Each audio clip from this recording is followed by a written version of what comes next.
Baik, kita akan masuk dalam pembahasan yang pertama mengenai desain sistem pembelajaran. Yang pertama adalah definisi desain sistem pembelajaran. Briggs dalam Ricci 1986 mendefinisikan desain sistem pembelajaran sebagai suatu keseluruhan proses yang dilakukan untuk menganalisis kebutuhan dan tujuan pembelajaran serta pengembangan sistem penyampaian materi pembelajaran untuk mencapai tujuan tersebut. Next, desain sistem pembelajaran lazimnya dimulai dari kegiatan analisis yang digunakan untuk menggambarkan masalah pembelajaran sesungguhnya yang perlu dicari solusinya. Setelah dapat menentukan masalah yang sesungguhnya, maka langkah selanjutnya adalah menentukan alternatif solusi yang akan digunakan untuk mengatasi masalah pembelajaran. Seorang perancang program pembelajaran perlu menentukan solusi yang tepat dari berbagai alternatif yang ada. Selanjutnya, ia dapat menerapkan solusi tersebut untuk mengatasi masalah yang dihadapi. Evaluasi merupakan langkah selanjutnya yang diperlukan untuk menilai apakah solusi yang dipilih dan diterapkan dapat berperan efektif dan efisien dalam mengatasi masalah. Hasil dari proses desain sistem pembelajaran berupa blueprint yang berisi rancangan sistematik dan menyeluruh dari sebuah aktivitas atau proses pembelajaran. Desain tersebut dapat diaplikasikan untuk mengatasi masalah pembelajaran. Selanjutnya, ada desain sistem pembelajaran lintasan sejarah. Penjelasan sejarah perkembangan sistem pembelajaran. Awal mulanya pada 1940-an, sistem pembelajaran modern mulai digunakan pertama kali oleh militer Amerika Serikat selama Perang Dunia Kedua. Pada masa itu, metode ini dirancang untuk melatih tentara dalam jumlah besar secara efektif dan efisien. Fokus utamanya adalah memberikan pelatihan terstruktur dalam waktu singkat agar tentara siap bertugas di medan perang. Kemudian tahun 1950 sampai sekitar 1960-an ada kontribusi para ahli. Periode ini ditandai dengan kontribusi penting dari para ahli dalam teori pembelajaran. Yang pertama ada B.F. Skinner yang memperkenalkan teori pengkondisian operan melalui konsep pembelajaran terprogram. Teori ini menekankan pemberian penguatan positif sebagai bagian dari proses belajar. Kemudian ada Benjamin Bloom mengembangkan taksonomi Bloom, yaitu sebuah kerangka kerja yang digunakan untuk mengklasifikasikan tujuan pembelajaran berdasarkan tingkat pemahaman, mulai dari pengetahuan dasar hingga berpikir kritis. Yang ketiga ada Robert Garney menyusun kondisi pembelajaran yang menjadi dasar dalam merancang sistem pembelajaran modern. Teorinya ini membantu mengidentifikasi langkah-langkah yang perlu dilakukan agar proses belajar semakin efektif. Kemudian tahun 1980 sampai 1990 ada teknologi dan konstruktivisme. Nah, perkembangan teknologi komputer mulai berpengaruh dalam dunia pendidikan. Salah satu inovasinya adalah program Plato atau Program Logic for Automatic Teaching Operation yang memungkinkan pembelajaran berbasis komputer. Selain itu, pada era ini muncul teori konstruktivisme yang menekankan bahwa pembelajaran harus berpusat pada pengalaman nyata siswa. Siswa didorong untuk membangun pengetahuan mereka sendiri melalui interaksi aktif dengan lingkungan. Kemudian tahun 2000-an ada e-learning dan pembelajaran daring. Dengan semakin berkembangnya internet, pembelajaran daring atau e-learning mulai populer. Penggunaan Learning Management System atau LMS seperti Moodle atau Blackboard memungkinkan siswa dan guru untuk berinteraksi secara online. LMS membantu mengelola materi pembelajaran tugas. LMS membantu mengelola materi pembelajaran tugas dan evaluasi dalam satu platform terpadu. Kemudian tahun 2010-an pembelajaran mobile dan big data. Di era ini, teknologi semakin canggih dengan munculnya pembelajaran berbasis perangkat mobile seperti smartphone dan tablet yang membuat proses belajar menjadi lebih fleksibel dan mudah diakses kapan saja. Selain itu, penggunaan big data memungkinkan analisis mendalam terhadap data pembelajaran. Data ini digunakan untuk menciptakan pengalaman belajar yang lebih personal, di mana materi dan metode pembelajaran disesuaikan dengan kebutuhan serta kemampuan individu siswa. Dengan perkembangan dari waktu ke waktu, sistem pembelajaran semakin mengarah pada metode yang fleksibel, interaktif, dan berbasis teknologi canggih. Selanjutnya ada karakteristik dan langkah-langkah desain sistem pembelajaran. Adapun karakteristiknya yang pertama, berbasis kompetensi. Sistem pembelajaran dirancang dengan fokus pada penguasaan kompetensi yang jelas dan terukur.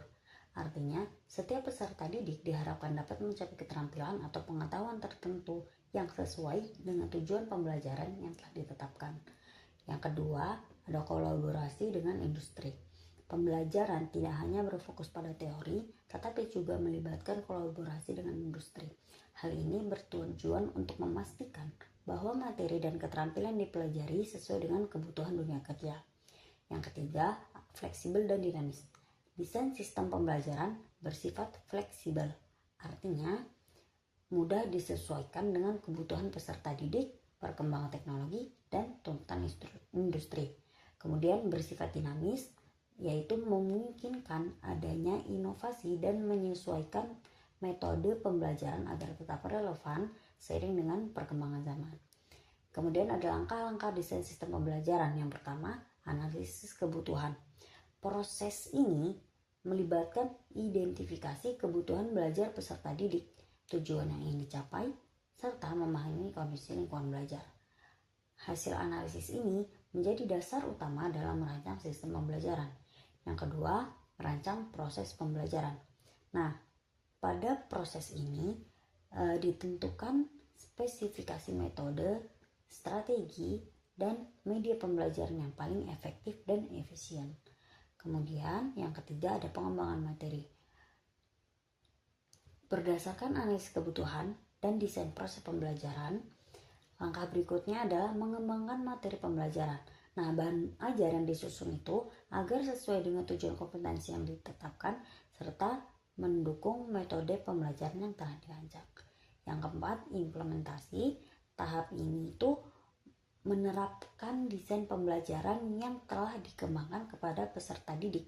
Jadi semua metode, media, dan materi yang telah disiapkan digunakan dalam situasi pembelajaran yang nyata. Yang terakhir ada evaluasi, yaitu melakukan penilaian terhadap efektivitas desain pembelajaran. Nah, evaluasi ini mencakup pengukuran sejauh mana tujuan pembelajaran tercapai serta mengidentifikasi hal-hal yang perlu diperbaiki atau ditingkatkan untuk masa mendatang. Desain sistem pembelajaran dan teknologi pendidikan. Teknologi pendidikan dapat didefinisikan sebagai sebuah studi dan praktek etis untuk memfasilitasi berlangsungnya proses belajar dan memperbaiki kinerja melalui penciptaan, penggunaan, pengelolaan proyek, teknologi, dan sumber daya yang tepat. Teknologi pendidikan berfokus mendorong proses belajar individu untuk meningkatkan kinerja. Dalam hal ini, belajar didefinisikan sebagai upaya seseorang untuk memperoleh, menyimpan, dan menggunakan informasi. Seorang ahli teknologi pendidikan harus dapat membantu orang belajar dan memperbaiki kinerja mereka untuk melakukan aktivitas dan pekerjaan. Selanjutnya, ada peran teknologi pendidikan. Peran teknologi pendidikan ini terbagi menjadi 6 bagian. Yang pertama, memberikan dasar pembelajaran yang lebih ilmiah melalui perencanaan program pembelajaran secara bersistem. Yang kedua, meningkatkan produktivitas pendidikan, memungkinkan guru untuk lebih banyak membina dan mengembangkan kegiatan belajar anak didik dengan mempercepat penahapan belajar. Yang ketiga, memungkinkan pemerataan pendidikan yang bermutu. Yang keempat, memungkinkan belajar lebih akrab karena dapat mengurangi perbedaan antara pelajaran di dalam dan di luar sekolah.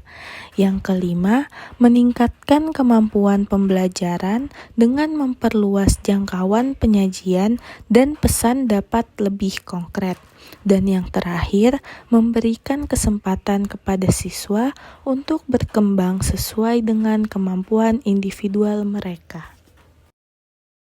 Rasionalisasi dalam desain sistem pembelajaran. Rasionalisasi mengacu pada proses penyusunan dan penerapan strategi yang tepat untuk mencapai tujuan pembelajaran secara efektif dan efisien.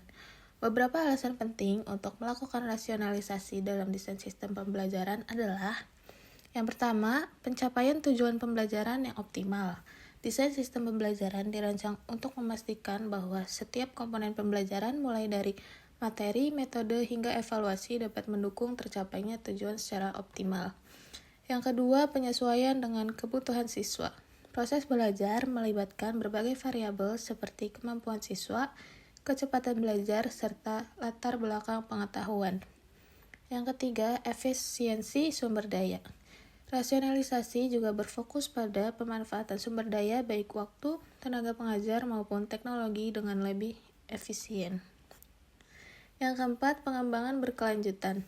Desain sistem pembelajaran yang rasional harus bersifat iteratif, yang artinya selalu ada proses evaluasi dan perbaikan.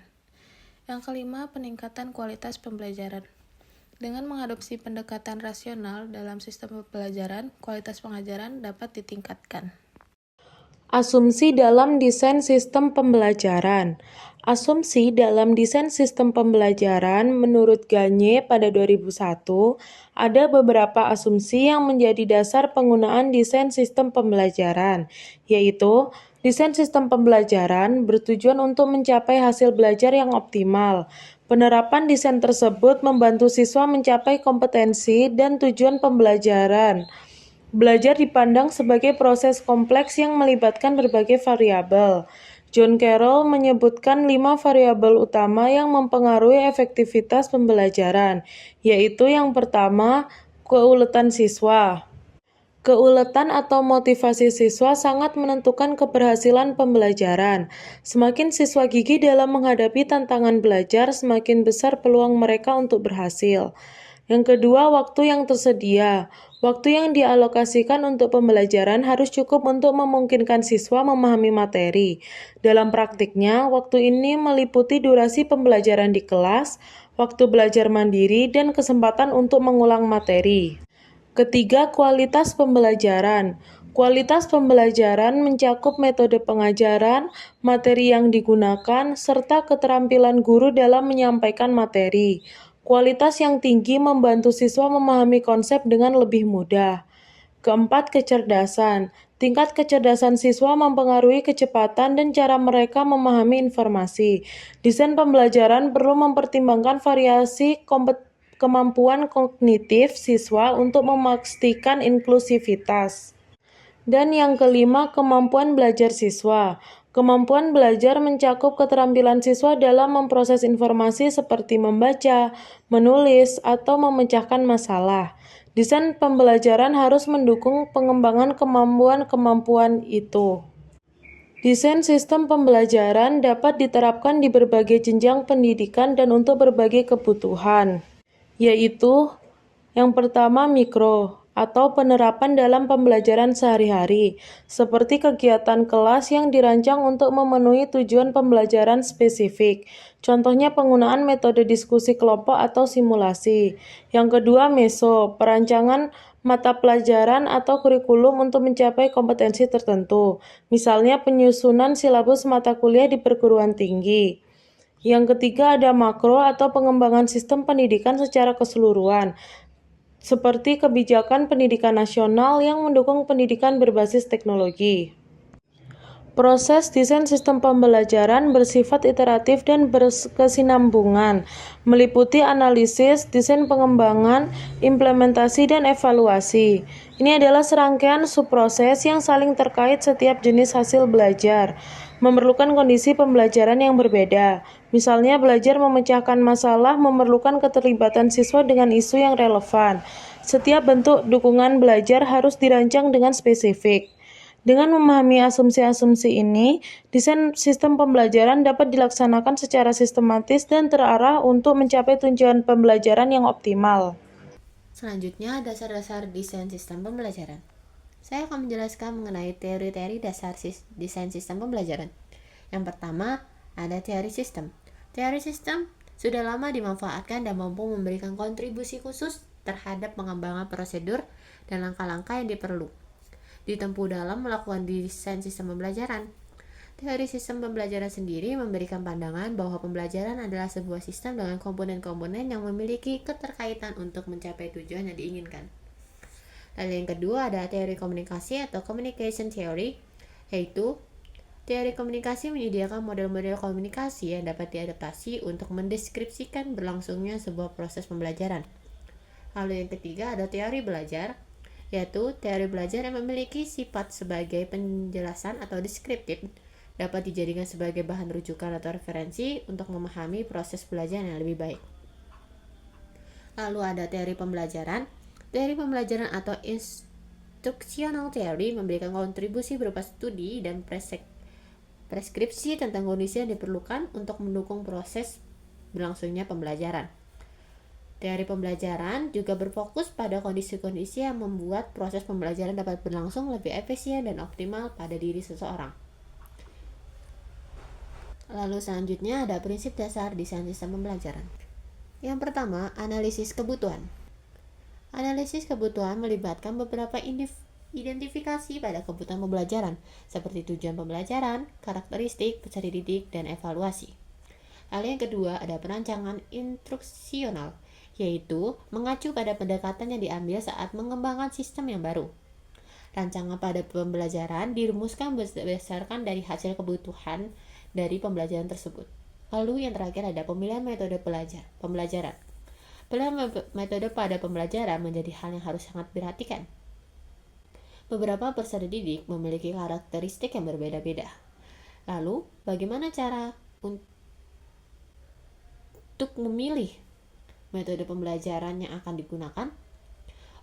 Metode pembelajaran harus dipilih berdasarkan tujuan pembelajaran, gaya belajar peserta didik, dan karakteristik kelas atau kelompok peserta didik. Metode pada desain pembelajaran dapat berubah. Pertama, pembelajaran berbasis makalah, pembelajaran berbasis proyek, pembelajaran aktif, dan pembelajaran kolaboratif.